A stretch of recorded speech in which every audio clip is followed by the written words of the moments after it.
We'll show you how you can track action or inaction in government to money in politics. The businesses that are impacted have very effective lobbyists, have deep pockets. And guess what happens next? The legislature passed a law that protects a negligent contractor, if there's negligence, from the victims? That's exactly right. We'll shine the light on the halls of power as our founding fathers planned in this round of Money, Power, and Politics.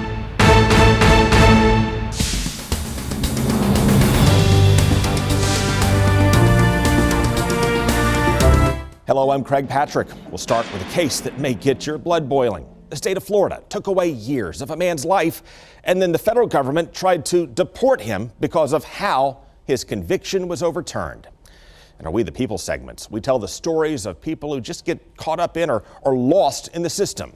And Claude Muse was lost for years.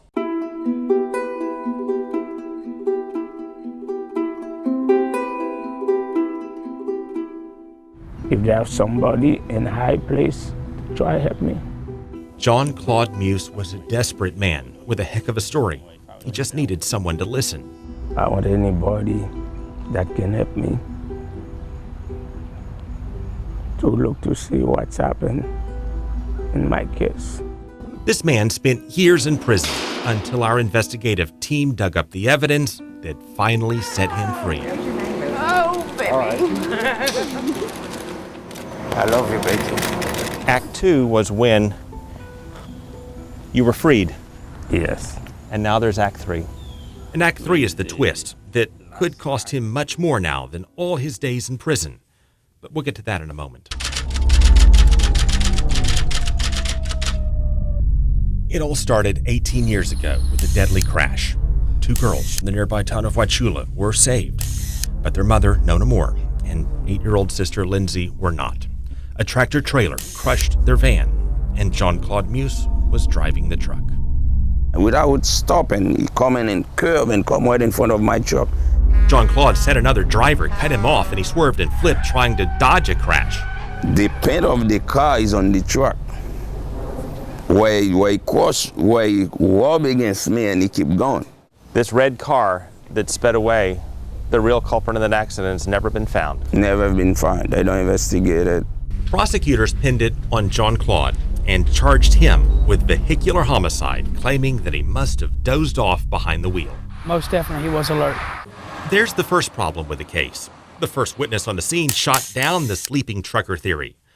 But we discovered Juan Otero, a volunteer firefighter and future mayor, had never been interviewed. Look how sharp that curve is. Watch that car. Okay? Dead asleep, you'd come right through here. You wouldn't have tried to make that curve. There's the second problem. Claude did appear to follow a sharp turn in the road while the state claimed he was asleep. We hired an accident reconstruction expert to prove it. Their own diagram doesn't stand up to the physical evidence. The state's diagram showing him missing the turn as though he was asleep did not match measurements from the scene. The diagram is very, very deceiving. Third problem with the case, we discovered the victim's own family forgave Claude Muse, thought it was an accident and not a crime. He needs to be set free, and we don't understand why no one will listen. But the jury still convicted Claude Muse of vehicular homicide in less than an hour. Which brings us to the fourth problem. We tracked down half the jury, and they all told us they thought Claude got a bad rap. I feel bad that it was an accident. Well, you know, he truly doesn't seem to belong where he's at. It does make me sit there and think, wow. So how in the world did Claude Muse get 15 years in prison? Somebody would step up and help me. All you can say is thank you. The road to freedom took 9 years, but Claude finally got a new day in court, this time with the evidence we found and key witness Juan Otero on the stand. The court's concerned more with the search for the truth. The judge overturned the conviction and freed Claude Muse with time served.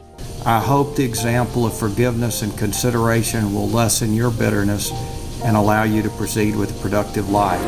That's exactly what he did. Claude resumed his life as a trucker and a father. When I go out, I go for 2 weeks. When I come back, they jump all over me. Daddy, daddy, daddy home, you know. But over the Christmas holidays, he did not make it home.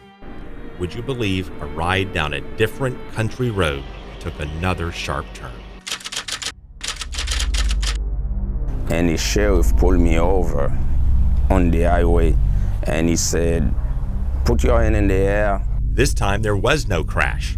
John Claude bought a semi-trailer that had been wrongly reported stolen. And a rural Georgia deputy figured he just caught the thief. I said, "No, the trailer is not stolen. I got paper for the trailer inside my truck. I can show it to you." He said, "I don't want to see no papers." So you spent the holidays in jail? That's correct. For stealing a trailer that you didn't steal? That's correct. And then ICE showed up with a detainer to deport him. How can that even happen? I don't know. Well, he said they discovered the mix-up over the trailer and apologized for jailing him through the holidays. But ICE had already flagged him to get deported to his birthplace of Haiti, even though he came here from Haiti as a kid and has been a lawful, permanent U.S. resident for nearly 40 years. Since I've been a little boy, I never stole, do stupid thing. I don't drink, I don't smoke, I don't do the crazy thing that can put people in trouble. It all goes back to getting that bad rap in court. Though his conviction was overturned, his record still shows time served for vehicular homicide. And under Trump-era immigration policy, that makes him what the president would call a bad hombre. But we have some bad hombres here, and we're going to get them out. And that alone can revoke your green card and get you deported. So everybody's doing something. Saturday? Yes. What you do in this house? House? And with that, John Claude Muse had to prepare to leave his home and family and try to figure out how to tell his little girl Jael goodbye. Ours ready, ours sturdy, ours go.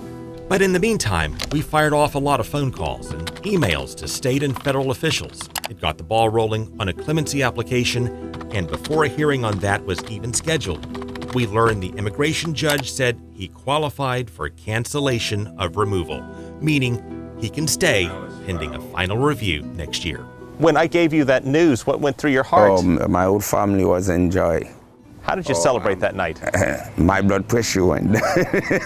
Which brings us now to the end of a journey that started with tragedy, delivered forgiveness along the way, and then salvation in the end. And then we're gonna go out, go to a park, go do some little picnics. Yeah. American justice does not come easy, but despite the bumps and flaws, John Claude Muse says after all this, it is still the best system on earth. That's what this country is, the United States. There is justice. You just got to keep persisting, but there you'll find some justice in this country. And that's the moral he wants us to take from all of his trials as we finally close the tale of John Claude Muse. So at the end of the book, say hi.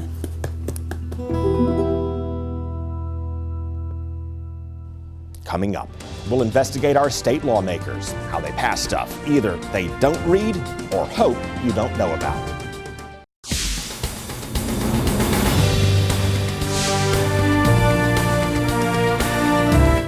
Well, tonight I'd like to host state leaders for Profiles in Courage, but courage is often in short supply in the halls of power.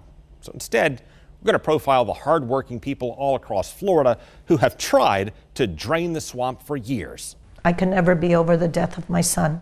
Isabel Castellanos' son died in a boating crash, and when she asked the legislature to beef up the boating safety laws, she discovered who has the real clout. You're fighting the boating industry.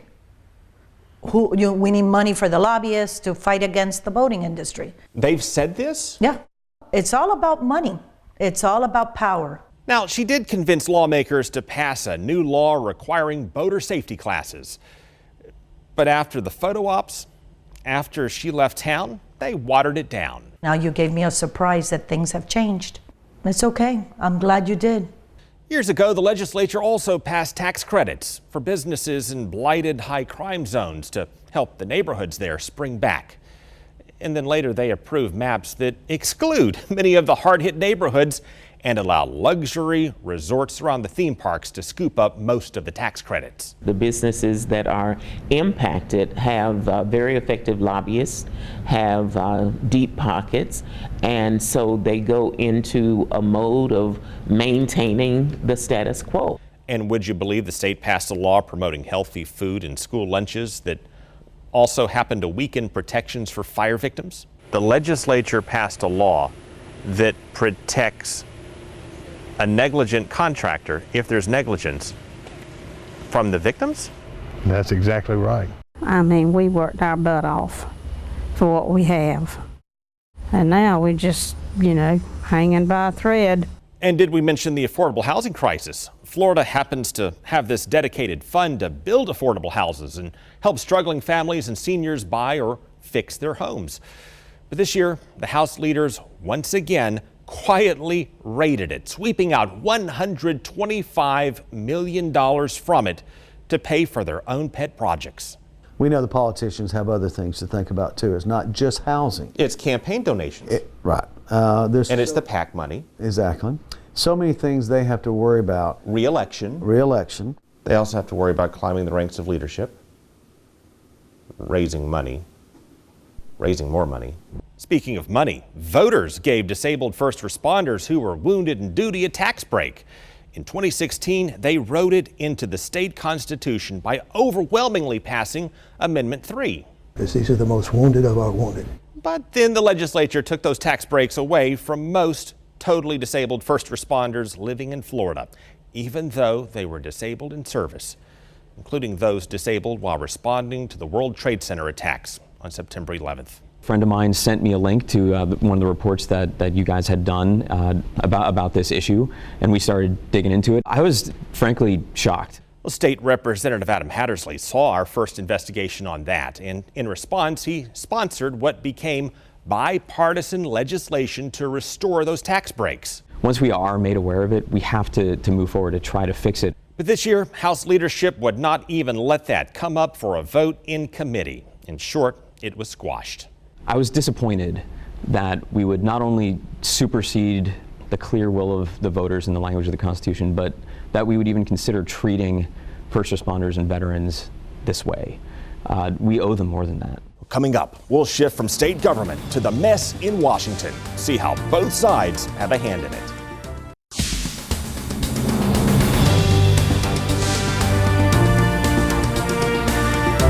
When the politicians turn our political discourse into a spectacle, we must pose the questions that they are too embarrassed to ask. As a self-described fool, have you ever seen Congress do anything more foolish than you? Quite a few times. Quite a few, like maybe 1,000? More. Maybe 1,000,000? More. A bazillion, gazillion, trillion? Probably. Politicians are growing increasingly thin-skinned and hostile to critical challenge, which is exactly what our founding fathers were concerned about when they empowered a free press to keep the politicians in check. Our framers intended and knew that we needed a system that subjected those who seek and hold power to both scrutiny and mockery, which of course now brings us to our annual 2019 State of the Show. Madam Speaker, presenting the President of Money, Power, and Politics, Craig Patrick.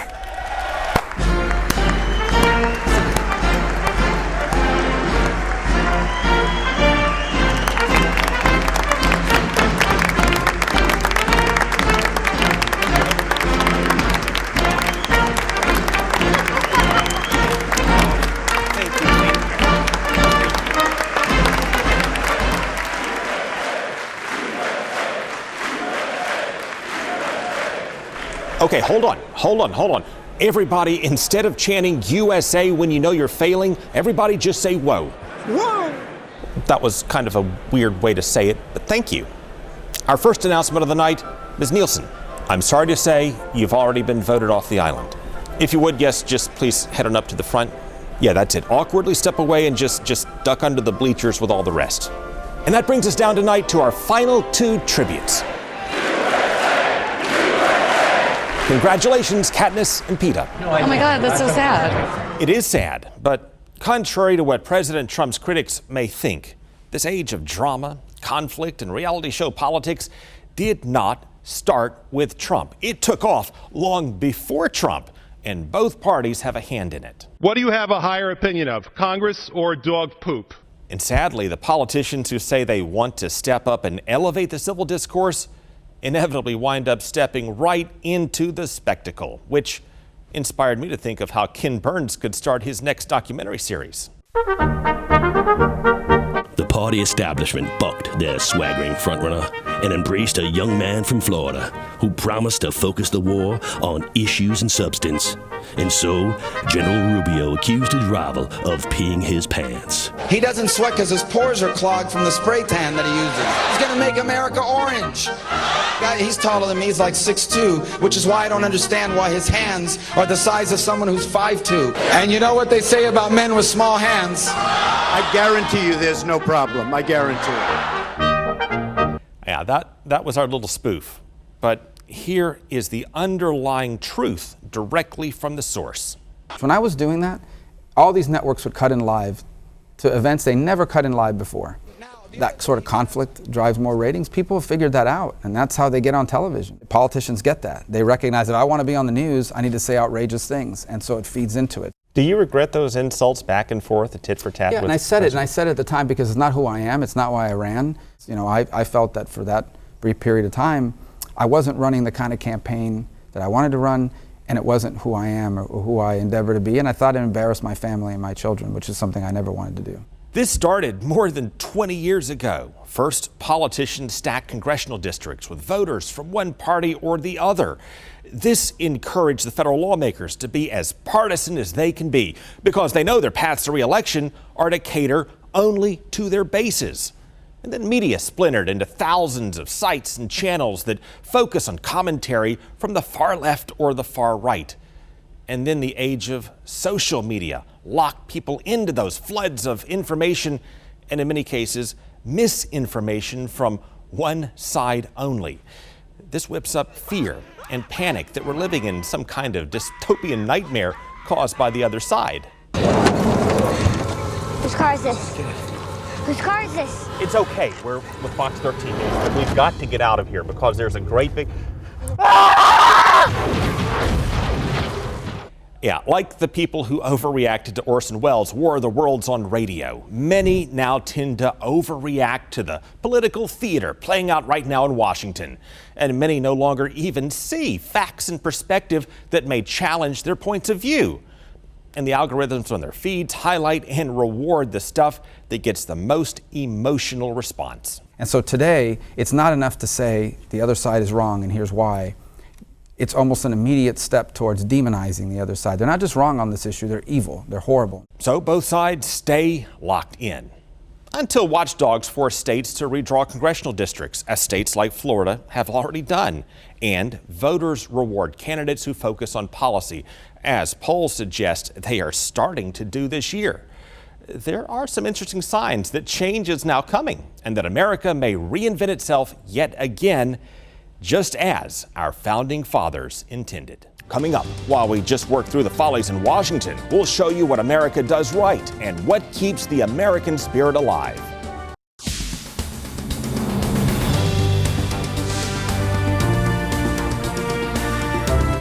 We know Washington is dysfunctional and the public is polarized, and our political discourse has been corrupted by angry trolls and hair-triggered fools who just don't know what they don't know. But the 75th anniversary of D-Day is a striking reminder that despite all of our flaws and quirks, we have been and still are the greatest nation to advance liberty, compassion, and goodwill the world has ever known. And even the petty, nasty moments in the political news cycle speak to the value of our liberty when you consider what happens in places where the right to speak out is taken away. Imagine what would have happened if America and our allies had not stormed the beaches of Normandy and driven Hitler into retreat. Their mission is the story of an epic battle and the ferocious, eternal struggle between good and evil. America is exceptional because it gives us the freedom to disagree and complain while uniting us around greater causes, often more than the partisan politicians who do complain led on. For example, Democrats like to say President Trump does not value our allies when he most certainly does. Our bond is unbreakable. May God bless our allies. And Republicans like to say former President Obama did not think we're exceptional when he most certainly does. It will be and is an American century. That's what makes America different. That's what makes us exceptional. Well, superpowers have come and gone through time, and many, if not most, have not been judged well by history.